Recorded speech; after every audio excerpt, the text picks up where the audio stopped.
Hi, good morning everyone. It is indeed that God is never stop working through our lives. Kung may katabi ka dyan na naka-uniform, sabihin mo sa kanya, congratulations, you are in the right place. Or whether it is not, kung hindi man niya naka-uniform, still you are in the right place. You know what? I started my journey. Una akong nakakilala sa Lord when I was 16 years old. Typical high school student, honor roll but mix of fun and kamalditahan. So yun yung ganap ko.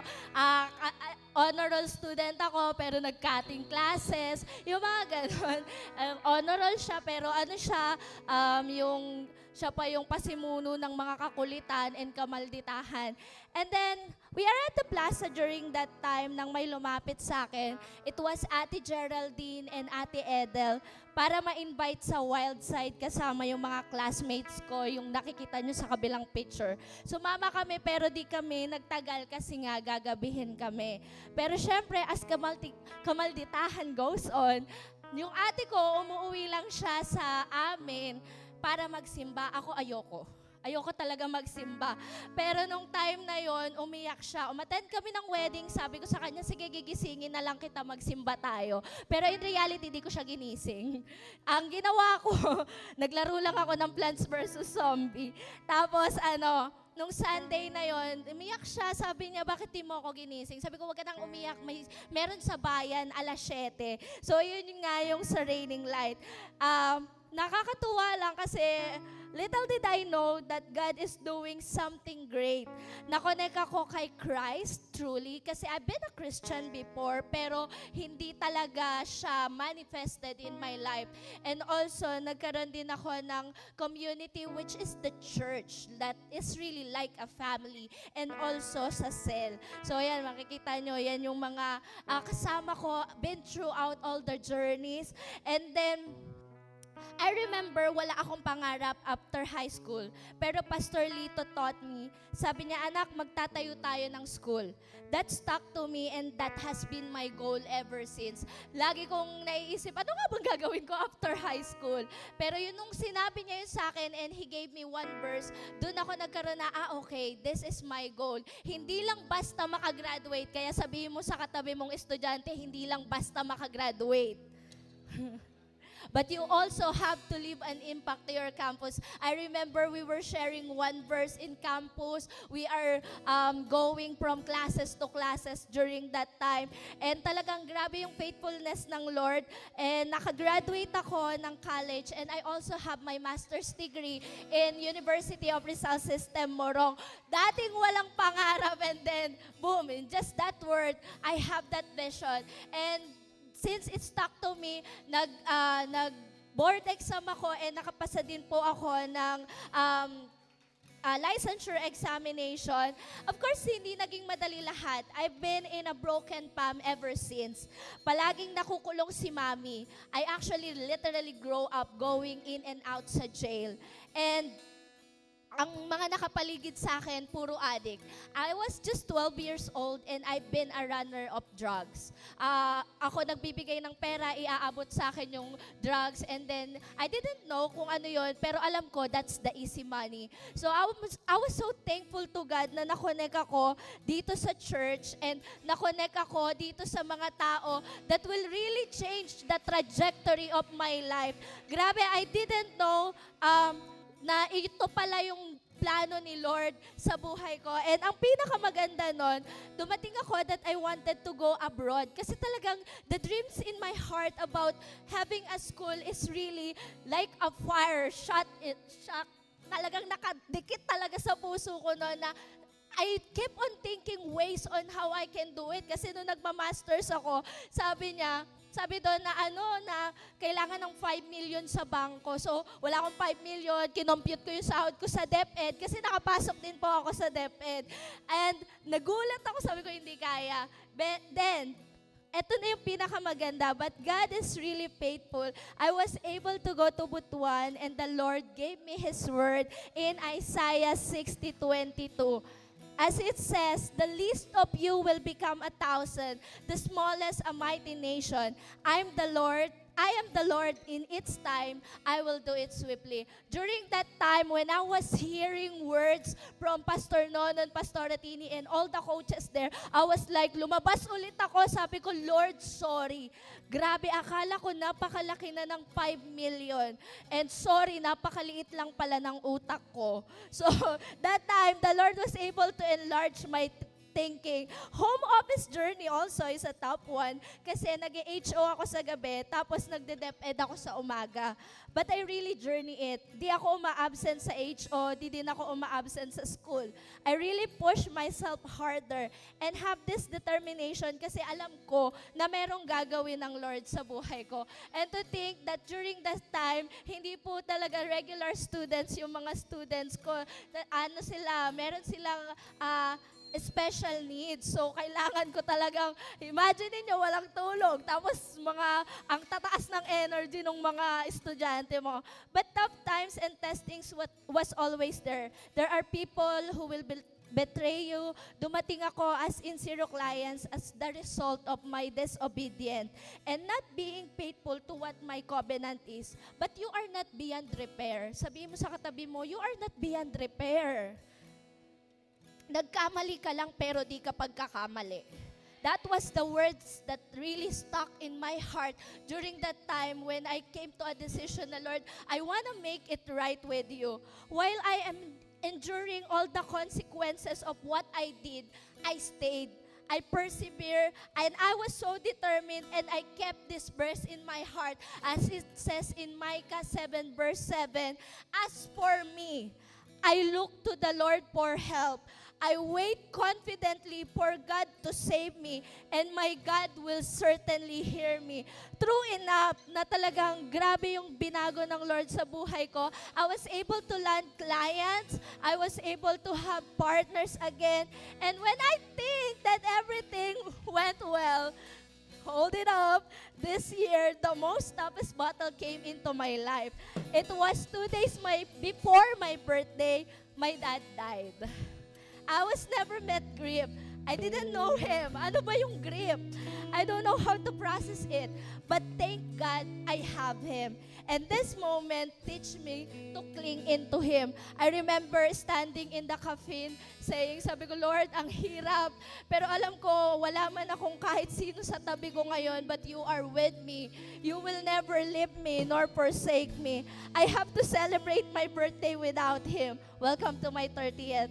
Wild side that time, but I am still here. Consolidation continues, Sunday celebration, but the most toughest battle is to share during this season. But as Paul says in 2 Timothy 4 verse 2, we have to share in season and out of season. You just wanted to cry, but you have to stand up para sa kanila. I am an illegitimate child on their side. Anak po ako sa labas. And di ko alam paano sisimulan kasi I always thought na wala akong voice sa kanila. But God is faithful enough. I was able to help them through the help also of the church, through the help of those clients that the Lord gave me, and through the help ng mga taong tumulong sa akin during this toughest moment. Though tough time came, but when you stand in the Word of God, you will never go wrong. And ito yung pinakamatindi, we are not just raining light Binangonan. Sabihin mo sa katabi mo, not just raining light Binangonan. But we are indeed a Raining Light International. I was able to share the word not just here, but also in my clients internationally. There are tough times in work, but the Lord uses it to get out the aroma of the anointing oil. So, as this verse says, in 2 Corinthians 4 verse 8 to 9, we are pressed on every side but troubles, but we are not crushed. We are perplexed but not driven to despair. We are hunted down but never abandoned by God. We get knocked down but we are not destroyed.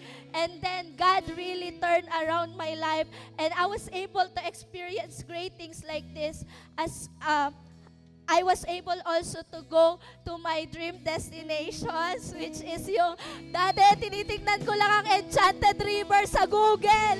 Pero I was able to go there twice. And also, syempre, yung Bogak. Ang ganda dyan. And then, hindi lang yun, I'm also blessed with a spiritual family na talagang grabe yung ginawa ng spiritual family sa akin. Sila pastor and pastora, hindi ko lang sila basta pastor and pastora. They are also my parents, but they are also my prophets. Talagang kinupkup nila ako all throughout, and sila na talaga yung tumayong mga magulang ko.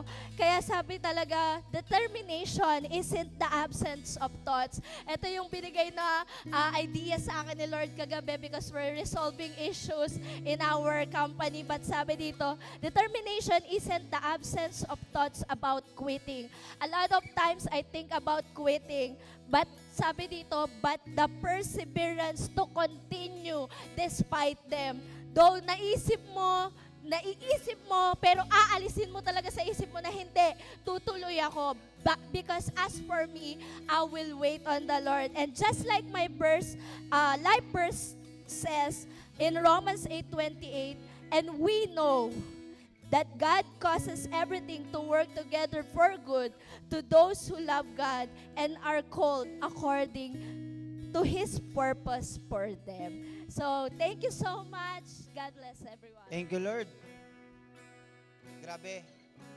Kahit hindi natin nakikita, hindi man natin naiisip pa sa ngayon, pero God is still working to your life.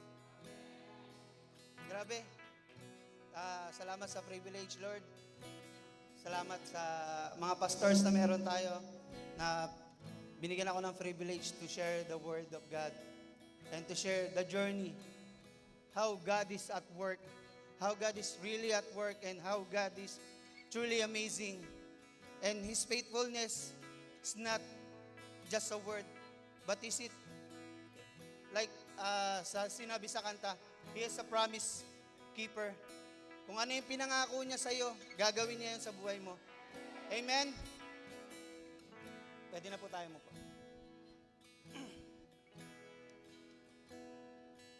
By the way, ako nga po pala si Johnny Benamira, Primary 144, ni Pastor Lito and Pastor Ates. So, may tanong lang ako sa inyo. Sino nakakaalala nung topic kahapon? Ano yung topic kahapon? Total dependence. So, grabe yung shinare kahapon, grabe yung word ng Lord, grabe yung power ng Lord sa buhay ni Charlene. And I believe na mangyayari rin yun sa buhay mo. Amen? Once you depend on God. Sabihin mo sa katabi mo, mangyayari sa iyo yun. Dumepende ka lang sa Lord. Grabe yung word kahapon, yung tumatak sa akin kahapon, yung sinabi niya na nagkakalyo yung kamay niya sa paggupit ng papel para lang ma-pursue yung calling ng Lord at kung paano niya pinaglaban yung pagsunod niya sa Lord. Grabe, yung ganun dapat tayo bilang isang Christian, ganun tayo dapat. Ang tawag doon, determination. Yun yung tinatawag na determination. Determination means the ability to continue trying to do something although it is very difficult. Sabi mo sa katabi mo, hindi kaya, unstoppable ako. Biruin mo, ang lakas ng ulan kanina pero nandito ka ngayon. Amen? Grabe si Lord. Grabe, ibig sabihin, determinado ka na gawin yung pinapagawa ng Lord. Umaten ng sambang gabi, pumunta ng cell group, pumunta sa church, kahit anong sitwasyon. Ibig sabihin, anumang kondisyon na meron tayo, magpapatuloy tayo sa pagsunod natin sa Lord. Amen? Sabi mo sa katabi mo, tuloy lang sa pagsunod na sa Lord. Sabi sa 2 Corinthians 5:7, for we walk by faith, not by sight. Sabi mo sa katabi mo, walk by faith, not by sight. Sabi dito, walking by faith is choosing to trust God kahit na hindi pa nakikita. Naniniwala ka sa sinasabi ng Lord kahit hindi mo maunawaan. Naniniwala tayo kahit na marami tayong sitwasyon, kondisyon, even our mind is crowded, our mind is full of knowledge, pero naniniwala ka na may gagawin si Lord sa buhay mo. Walking not by sight, refusing to be limited by present circumstances. So ibig sabihin, hindi ka kayang limitahan ng kalagayan mo ngayon. Marahil, hirap tayo ngayon, marahil may sitwasyon tayo ngayon, marahil kulang tayo financially, kulang tayo, may problem tayo emotionally, we are broken-hearted, pero hindi ka kayang limitahan yan para sumunod ka sa Lord. Hindi mo kailangang makita ang lahat para magsimula.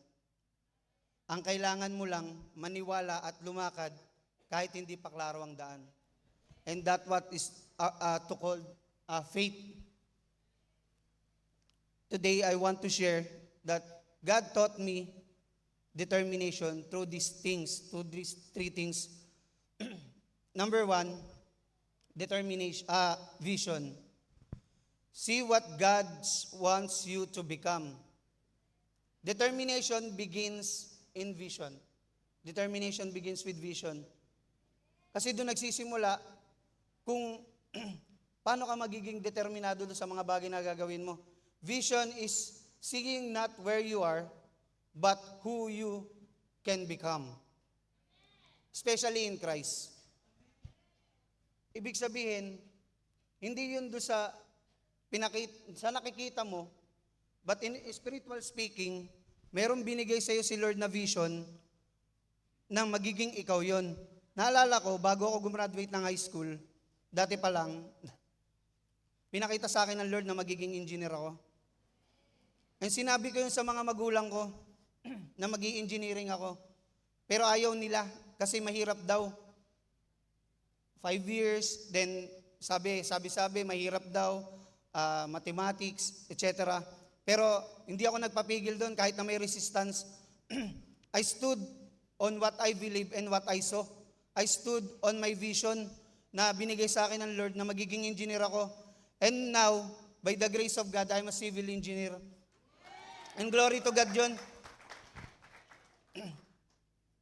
Your visions will challenge your environment. Pero kung galing kay Lord ang vision, kakampihan mo ang langit. Sabihin mo, kakampi mo ang langit. Ngayon, tanungin mo yung sarili mo, ano yung pinapakita ng Lord sa'yo? Come to think of it. Kasi minsan, ang gusto lang nating makita, yung gusto lang natin. Tulad niya, ay, mali pala. Di ba?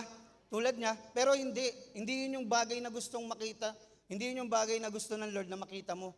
Ang gusto niya makita mo, kung paano siya mag-work sa buhay mo.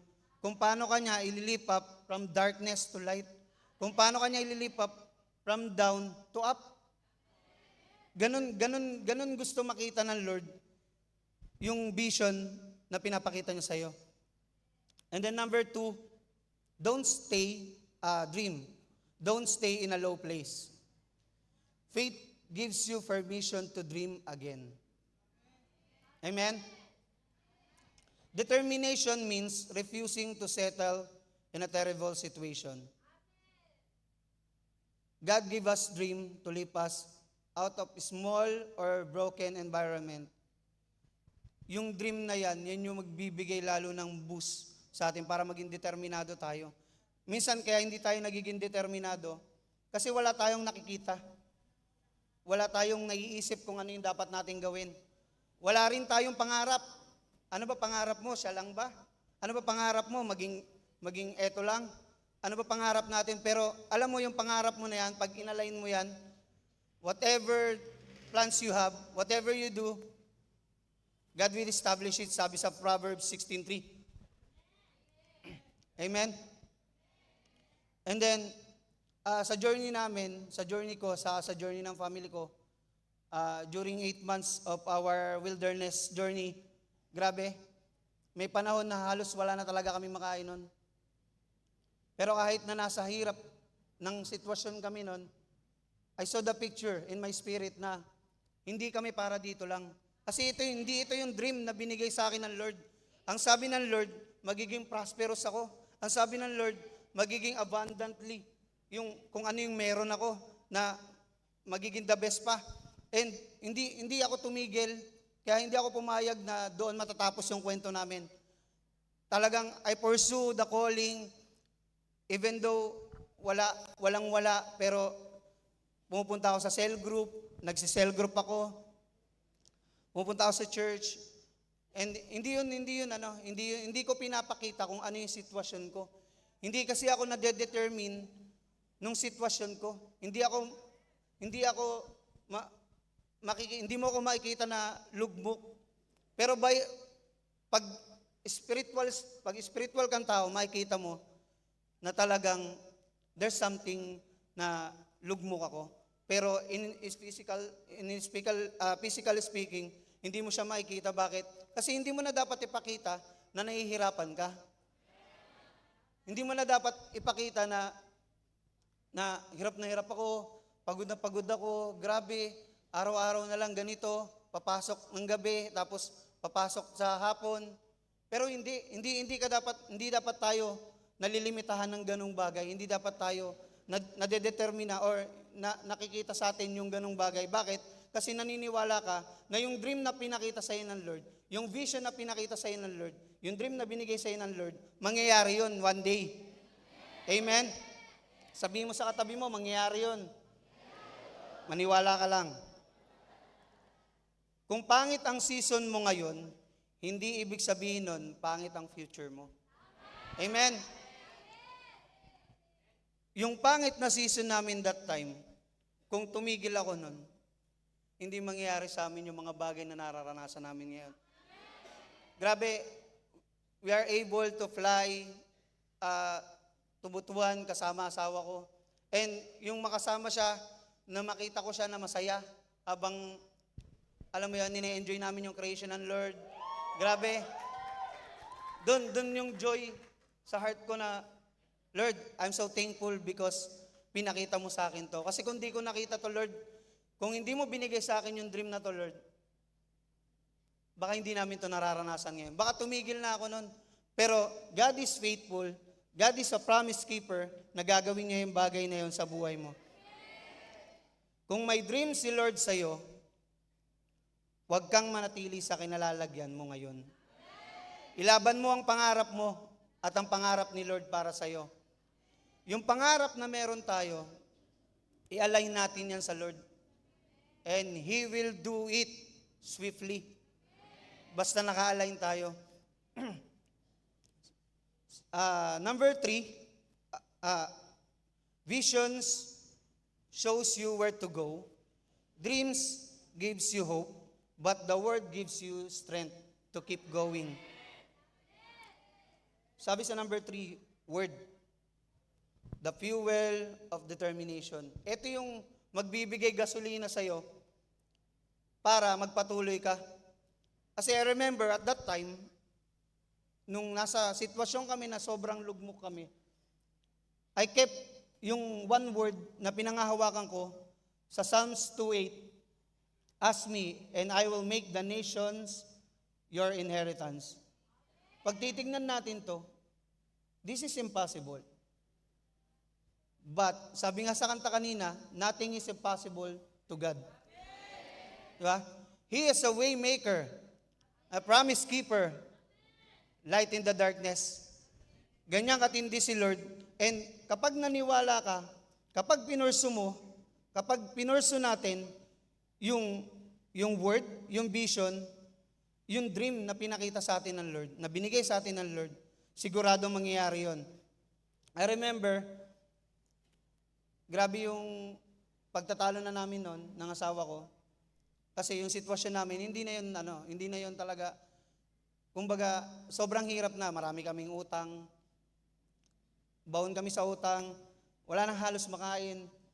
Pero, talagang pinanghawakan ko lang yung word mo. Sabi ko nga sa kanya noon, Love, hindi yan yung pinakita sa akin ng Lord. Hindi ito yung promise niya sa atin. Sabi niya sa akin, we are royals. Pero, kung magbabase ako sa sitwasyon na meron kami, we are not like that. Pero, I still have a faith to the Lord and pursue the calling and have a determination na, Lord, I will do this even ito yung sitwasyon namin. I will do this kahit hindi pa namin to nakikita sa ngayon. I will do this kahit na nahihirapan kami sa ngayon. Pero, nung nag-agree siya, dun sa sinabi ko, in spirit and in physical, unti-unti, gradually, nagmamanifest si Lord. Gradually, binabago niya kami. And, grabe lang yung word na yon na the nation is our inheritance, na, Lord, paano? Hindi siya kaya ng kaya mo, kundi ng kaya ni Lord. Hindi siya base sa alam mo at sa galing mo, kundi base siya sa kung ano yung galing ni Lord at sa power ni Lord. And, challenge ko lang sa inyo, maghanap kayo ng word na nakikita nyo na yun yung promise ng Lord sa inyo. Kasi without a word, ibig sabihin, wala ka pang ginagawa. Hindi mo alam kung ano ba talaga yung pupuntahan mo. Hindi natin alam. Kasi kung wala akong word noon that time, grabe, siguro, nagpalaboy-laboy na lang kami dyan sa paligid. Pero God is faithful na talagang nag-strike sa akin yon. Ang daming word na read ko, ang daming word na narinig, pero that one verse, nag-strike sa puso ko na this situation, this season is not our portion. Our portion is prosperity and abundantly. Ganon kagrabe, pag talagang sinik mo si Lord, sabi yun sa Matthew, na kapag sinik mo si Lord, talagang mangyayari sa'yo. Pag may faith ka sa Kanya, sabi sa Matthew, pag may faith ka sa Kanya, mangyayari kung ano yung hinihiling mo. And God is faithful na pinaparanas niya na yun sa amin ngayon. And I'm so thankful na nandito ako sa Raining Light, even though na before na may mga nangyari, pero I still thankful to the Lord, especially sa mga kasama ko sa home office, sa New Home Family. Grabe, sila yung isa sa mga nagbo-boost, even though hindi nila ako kinakausap at that time, hindi nila ako ini-encourage, but their presence is encouragement to me. Especially yung mga bago, yung mga partners. Grabe, nakikita ko pa lang yung development nila. Sabi ko, Lord, may tinuturo ka sa akin. I-develop mo din ako. And then, that is happened. And then, determination is not about being strong. It about being sure sa vision, sure sa dream, at sure sa word na binigay sa iyo ng Lord. Vision, see who you are in Christ. Dreams, don't stay in a low place. Word, let God's promise fuel your faith. Grabe, before na maranasan namin to, talagang araw-araw pinagpapasalamat ko sa Lord na, Lord, thank you kasi hindi mo ko hinayaan na sumuko sa sitwasyon namin na yun. Kasi kung that time, hindi yun dahil sa galing ko eh. Yes, matigas ako, pero alam mo yon, as a father, pag nakikita mo kasi na nahihirapan yung family mo, yung puso mo nadudurog eh. Pero, sabi sa akin ni pastor nun, saan mo dadalhin yung family mo? And that word, strike to my heart, na Lord, saan ko nga ba dadalhin kapag sumuko ako? And then, pinangawakan ko na, Lord, sige, susunod pa rin ako. And then, naalala ko that time, that is December din, sambang gabi. And naalala ko, si Des yung nagsasalita nun. nangusap sa akin si Lord through sa isang leader. Kasi that time sabi ko, Lord, pag hindi pa ako nagka-client this December, by January aalis na ako sa home office. Pero the Lord, hindi niya pinayagan yun eh. Hindi pinayagan ng Lord yun. Meron siyang ginamit na isang leader para kausapin ako, para i-touch yung likod ko. Sabi niya sa akin, at that time, ngayon lang yan. Ganyan din sila noon, nung nagsisimula. Sabi niya sa akin noon, nung na-receive ko yung word na yon, bigla ulit nabus yung spirit ko. And kaya nandyan yung katabi mo, kaya nandyan yung ka-cell group mo, kaya nandyan ang mga pastors natin, ang mga leaders natin, para tulungan tayo na ma-encourage. And because of that, makakatulong sila para mas ma-develop yung faith natin sa Lord at ma-develop tayo as a man, as a woman ng Lord. And grabe lang, talaga kapag hindi ka sumuko sa mga pangako sa ng Lord, sa mga sitwasyon na meron tayo, talagang gagawin niya kung ano yung pinangako niya sa'yo. Kaya maghanap na kayo ng word. Sabi mo sa katabi mo, maghanap ka na ng word. And before the declaration, I just want to call my wife.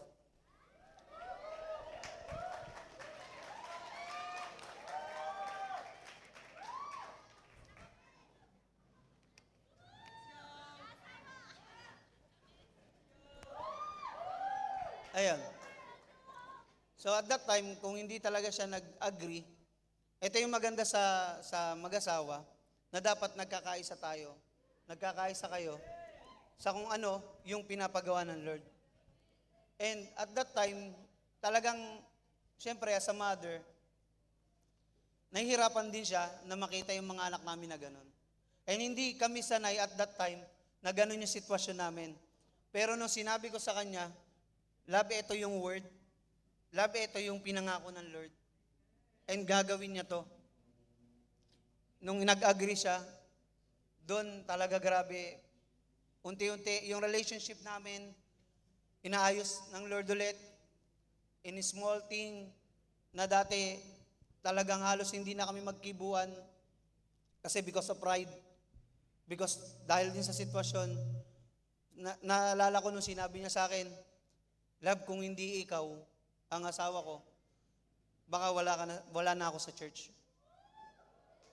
Pero I'm so glad that na ako yung asawa niya.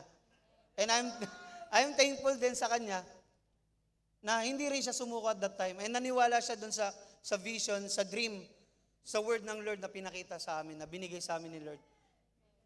And sa mga estudyante, marahil nahihirapan tayo ngayon sa sitwasyon natin. Sa mga may pamilya, marahil nahihirapan tayo. Meron tayong mga battle, spiritually, emotionally, physically, mentally, especially pagdating sa financially. Kasi madalas dyan tayo tinitira ng kaaway. Pero wag mong susukuan ang pagsunod mo sa Lord. Amen. Kasi kung ano yung naranasan ng ibang mga CEOs, kung ano yung naranasan namin, naniniwala ako na mangyayari din yun sa inyo. Amen. Naniniwala ako na 10 times better kayo na mas magaling kaysa sa amin. And hindi ito all about sa amin. It is all about kung paano kami tinransform ng Lord.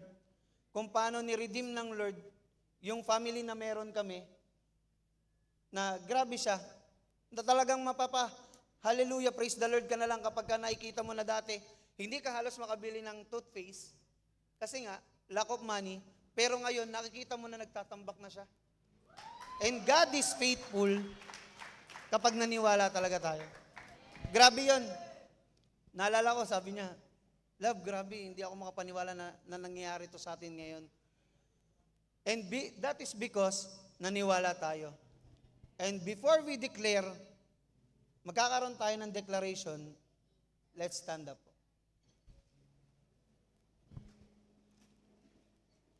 Magkakaroon tayo ng declaration na I will walk by faith, not by sight.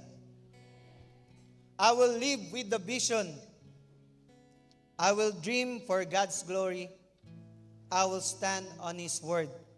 And through faith, I will see God's purpose in my life. Huwag tayo magpabase sa sitwasyon natin. Huwag tayo magpabase sa nararamdaman natin. Kasi kung at that time, sabi dito, you don't need to fight with emotions, you need to fight with the word. Ang pinanlaban ko sa kanya at that time, word ni Lord. Hindi yung emosyon ko.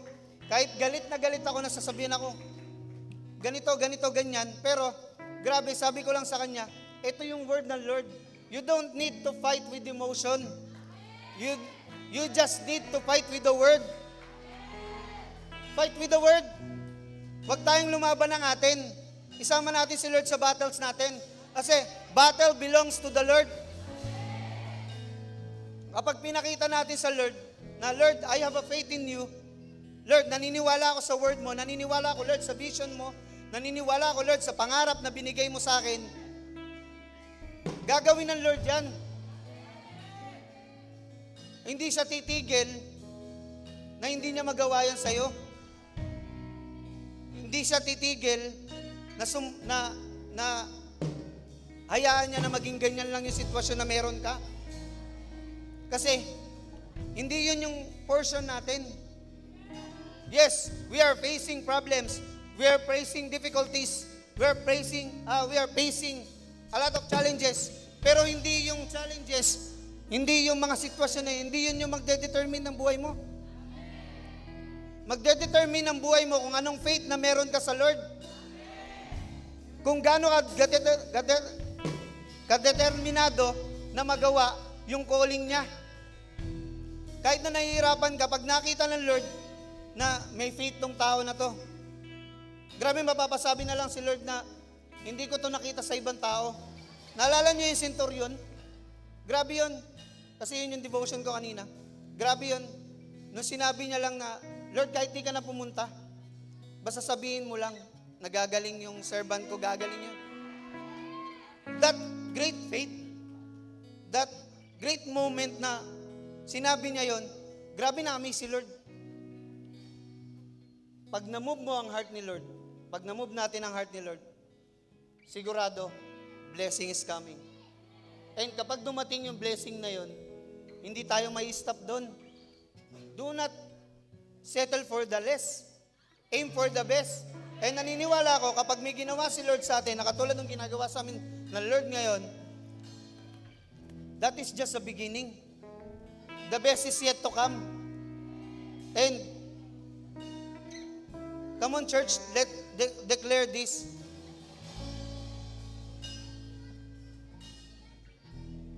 I will walk by faith,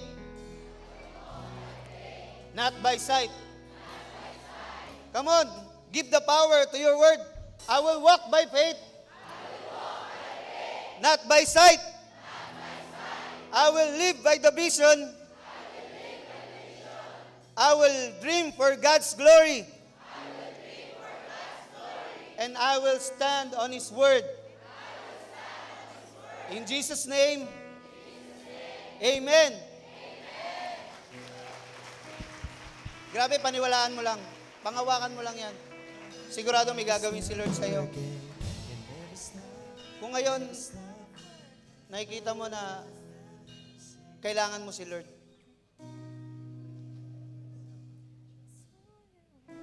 mag-pray ka sa Kanya. Sumurrender ka sa Kanya. Hindi siya titigil. Hindi siya titigil. Hanggat hindi nangyayari yung promise niya sa'yo. Hindi siya titigil. So let's pray.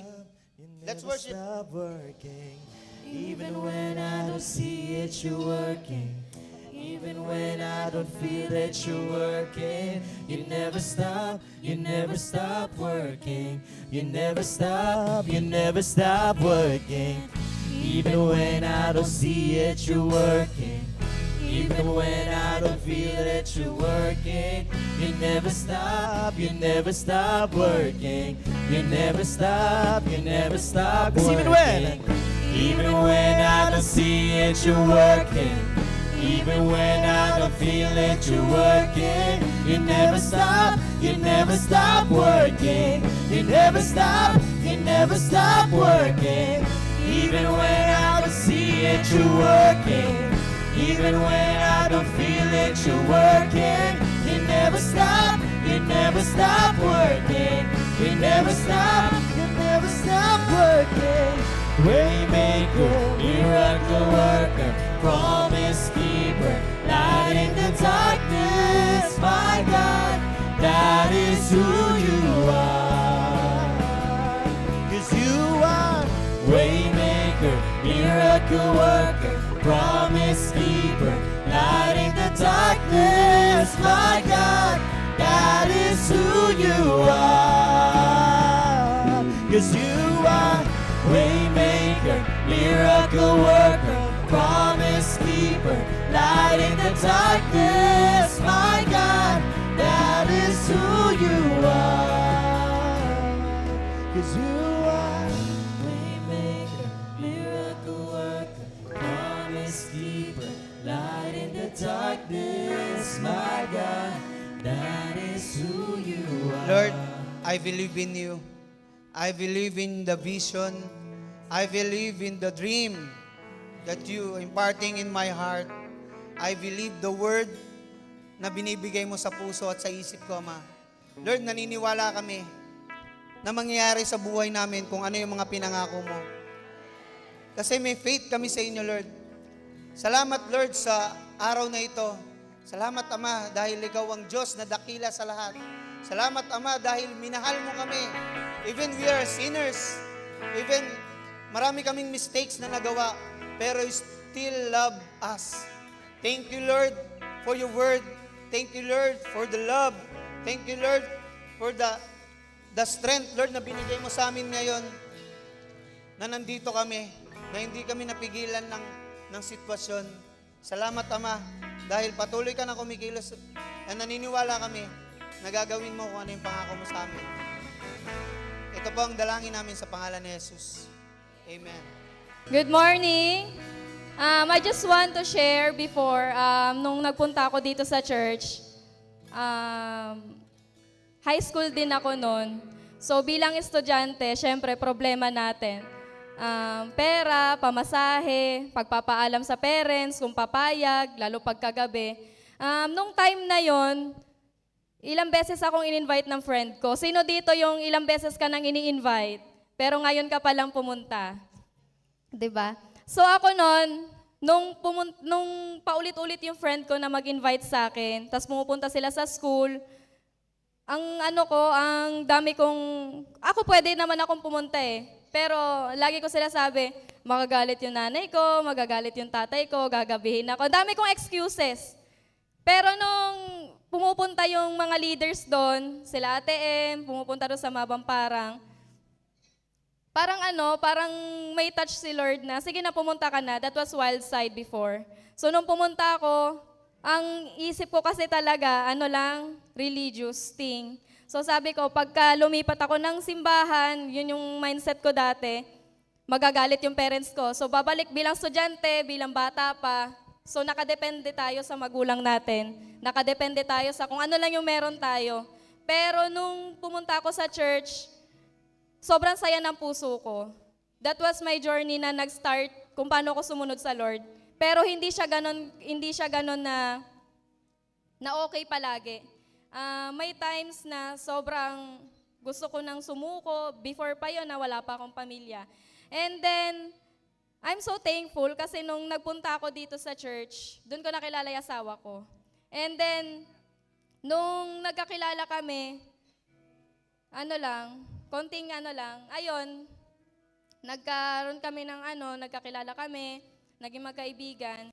Pero God is so faithful sa mga pangako niya sa atin. Kagaya nung sinabi niya kanina, magkaroon ka lang ng vision kung ano talaga yung pinapagawa ng Lord sa buhay mo. Magkaroon ka lang ng determination sa lahat ng mga ginagawa mo. The Lord will fulfill it. So wag kang matakot, wag kang sumuko sa kung ano yung sitwasyon mo ngayon. Kung masyado kang naguguluhan yung mind mo, nahihirapan ka personally, financially, huwag ka sumuko. God is with you. Lagi mo tatandaan yan. Kasi kagaya nung sinabi niya kanina, ako muntik na ako sumuko. Kung wala siya, kung wala yung nagpapalakas sa akin, kulang. Wala na ako. Pero yun yung kahalagahan ng my word. Pag sinik mo yung word ng Lord, hindi ka niya iiwanan. Yun yung magiging determination mo to face everything sa buhay mo. Sabi nga sa Jeremiah 29:12-13, God promises that when His people call, pray, and seek Him wholeheartedly, He will listen and be found, offering hope and a future even during exile in Babylon, emphasizing sincere heartfelt prayer and seeking God as the path to finding Him. So sabi pala ni Lord, sa mga anak niya, tumawag ka lang sa Kanya. Huwag kung sino-sino yung tatawagan mo. Amen? Mag-pray ka sa Kanya.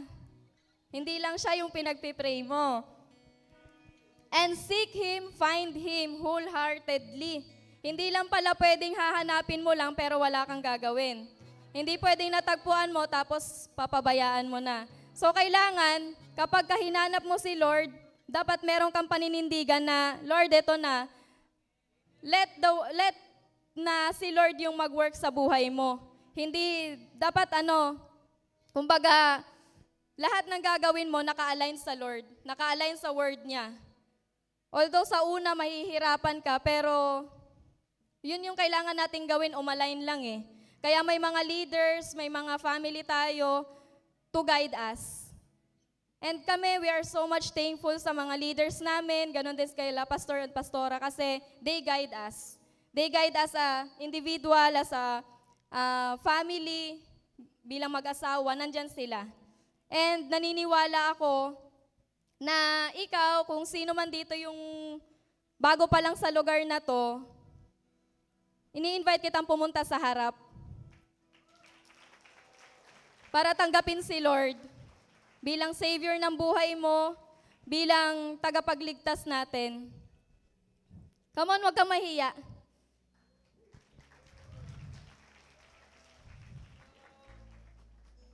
Lahat nag-i-start sa paano natin tanggapin si Lord.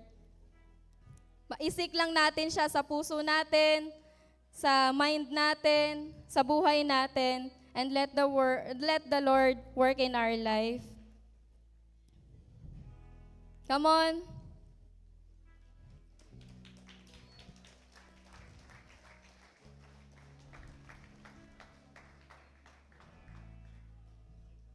You are welcome in this place. Anong name mo? Anong name mo? Carl. Hello, Carl. Welcome. Sino nag-invite sa'yo? Congrats, ha? Meron pa ba?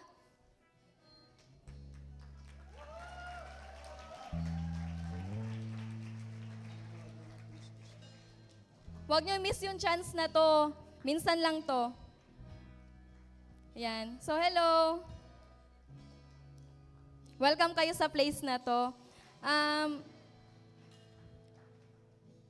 Gusto ko lang na tandaan nyo na si Lord namatay dahil sa mga kasalanan natin. And the only thing na gagawin natin is magrepent sa Kanya. At gawin ko ano yung mga pinapagawa ng Lord sa buhay natin. And we are so much thankful sa buhay nyo, sa pag-obey nyo.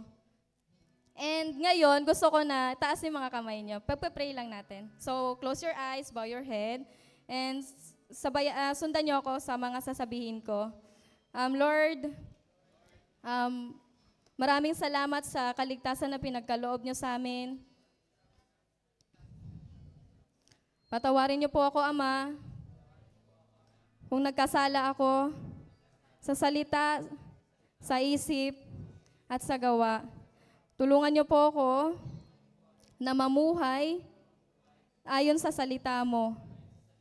Maraming salamat po. In Jesus' name, Amen. Come on family, let's pray to them. Lord, maraming salamat God sa buhay ng mga kapatid namin ito, Panginoon. Lord, we are praying for their life. Lord, maraming salamat sa mga ginagawa mo, Panginoon, sa life nila. Lord, patuloy na kayo po yung mag-guide sa kanila. Lord, patuloy na bigyan niyo po sila ng courage to be an encouragement sa family, sa community na meron sila, Panginoon. Lord, we are also praying sa mga family na meron sila pag-uwi nila, God. Lord, always guide them. Lord, always align them in your word, Panginoon. Lord, maraming salamat, Panginoon. In Jesus' name we pray. Amen. Ngayon, gusto ko sabihin sa inyo na meron na kayong dalawang family. Yung una is yung biological family nyo, yun yung nanay mo, tatay mo, kapatid mo, yung inuwian nyo sa bahay. Pero ngayon, meron na kayong pangalawang family. Yun yung spiritual family. So ngayon, talikod kayo. Ayan, yan sila. Kami yun. Yun, you're welcome. Thank